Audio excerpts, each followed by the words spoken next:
Hi, and welcome to another edition of Rabbi K's Cuts. This week's Torah portion is Parshat Tetzaveh.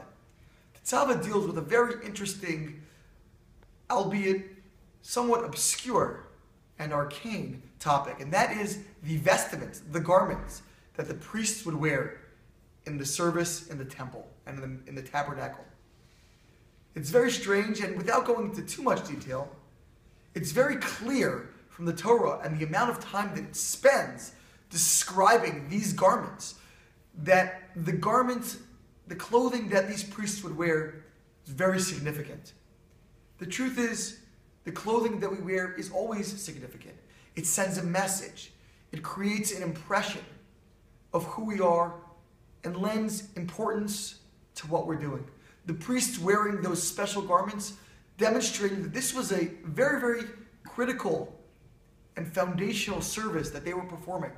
And each one of the special cloaks, the special vestments that they wore, corresponded in some way to that elevated purpose. Interestingly, although not coincidentally, Tetzaveh as a parsha is juxtaposed right before Purim, the holiday of Purim, in which, of course, we celebrate with clothing of another kind, and that is masks or costumes. Very, very unique that these two come together. But perhaps there's a deep message being communicated from this juxtaposition. Just like we're saying that clothing is so important for the priests to wear, on Purim what we're saying is that the clothing we're wearing is a mask, meaning what I'm telling you through my mask is that the exterior is not really what's important. I want you to look, at least on this one day of Purim, beyond what you see. Because what you see is clearly not who I am. So who am I? It's the person beneath.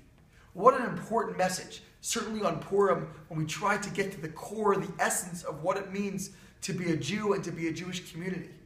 The deeper ideas of reality.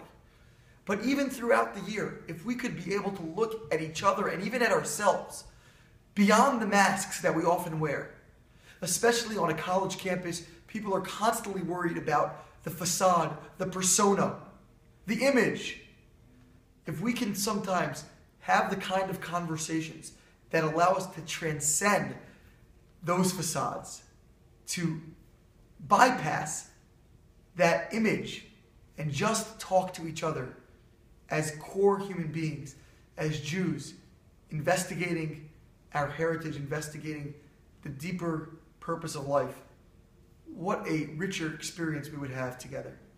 And or that's what we try to do each time a student walks through our doors, to give them that warmth and that wisdom that allows them to create a community of curious Jews coming together to see beyond the facade. Have a wonderful Purim. Chag Sameach.